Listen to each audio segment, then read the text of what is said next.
Hi guys, how are you doing? Today I wanted to do a relatively short video on the brushes that I use every day and ones that I find are important for putting on makeup if you're just starting out and you just want simple brushes. Initially, when I got started using brushes, I used a Kat Von D one that I got from Sephora for $48, and it came with 5 brushes, and I have used all of them, but I only use a couple still that are on a regular basis. So it's wonderful to have if I'm traveling. Oh my gosh, it's so helpful. But there are certain brushes that I still need outside of the kit. So these are what I have and what I recommend. And you can also find cheaper alternatives too. Don't be afraid to get a different one. These are just suggestions. So I only use one brush for my face, and it looks like this. It's a relatively large powder brush. I use it for blush and highlighter, bronzer occasionally, under my chin, down my neck. I don't really use face powder. I just use my MAC Mineralized Skin Finish in By Candlelight as the overall powder because it gives me a nice glow too. So you can also use water to set your foundation if you want. That's the tip of the day. But this is a great brush, and I recommend something like this definitely. And it's not that big, so it's easy to carry around. Now for eye brushes. The first one I would like to talk about is a flat shader brush, and the one that I have is the MAC 239, and it looks like this. It's actually very tiny up through here. It's not even the size, it's like the width of a hairband folded together like that. And it's extremely thin, it's stiff, but it helps really pack on the color. I also got one from Sonia Kashuk at Target, and that was cheaper than this obviously, but this brush works really great. Either one works phenomenally, you know, they do the same thing, but I do like MAC brushes, and this is great for putting color all over the lid, on the inner corner, sometimes getting a concentrated color on the highlight for the brow, and this is just fantastic, wonderful, I recommend it. The next brush that I use for my eyes on a daily basis, well, I have 2 brushes that are kind of similar that I use on a daily basis, and this one is the MAC 217. It's a crease brush, and this one came with the Kat Von D collection, and this one I usually use it to pack on eyeshadow color because it works really well, but it can also be used as a crease brush. I think that's what its original purpose is meant to be.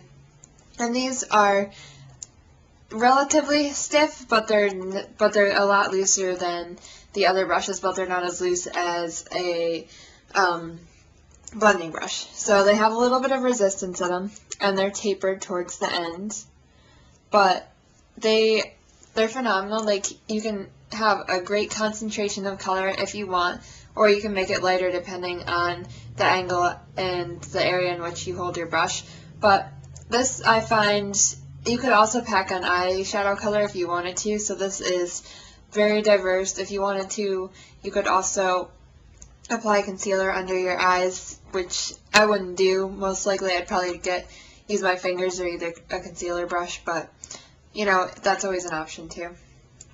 So both of these are similar, and you can also purchase similar ones, I think, but these 2 are a little bit more unique than other crease brushes, so I would recommend, you know, buying the MAC 217. It would be a great purchase. I think it was only $22.50, which isn't bad for a MAC brush. Maybe it was even less than that. I don't know. I'll have to check. I also use this short, stiff smudge brush to smudge eyeliner or apply shadow under my eyelids. I kind of use it like a pencil brush, so I don't really have to have it, but this is great. I find multiple uses for this as well. And this is kind of an extra brush, but I would say either get a pencil brush or something similar to this. They work extremely similar to each other. My favorite blending brush is this one. It's similar to the MAC 224, but this is a Sonia Kashuk blending brush. It's very loose throughout here. You can get a large deposit of color if you keep going, but you can also get a nice feathery flush, and that's what I usually use in my crease nowadays, so I have kind of a soft, subtle, smokier look on top. And this is one of the other brushes that can be used for concealer, but I don't use it. And there's nothing bad to say about this brush. This brush is perfect in every way. And now that's my feelings on those. I also think it's important to have an angled eyeliner brush. Now this one came with a gel liner that I got from L'Oreal, but I also have a bigger one that came with my Kat Von D brush set. And these are amazing for eyeliner. You really get a lot of control from the base to the tip, especially if you want to do a wing. It's perfect. And these you can also, you can use it to put eyeshadow over liner that you already have to intensify the color. But those are the main uses that I usually find for this brush. This is tiny, but sometimes it helps because then you can, you can make a really tiny line, or you can continue to build it. So this is fabulous. And those are the brushes that I use on a daily basis. Like I said, I don't really use a ton, but like what I did today was very achievable with all of these brushes. I only used this one, these two, and this one. So I used 4 brushes to do what I did today. And I'll come in closer so you guys can see.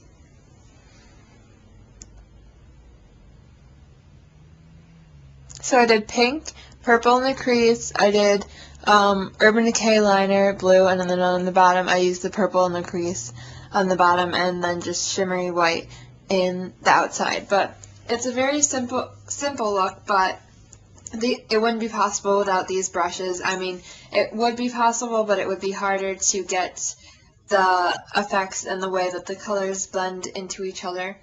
So those are my recommendations and what I suggest for similar brushes that you can find that are essential. So I hope you enjoyed this video, and if you have any questions or requests, leave them below, and I'll talk to you guys soon.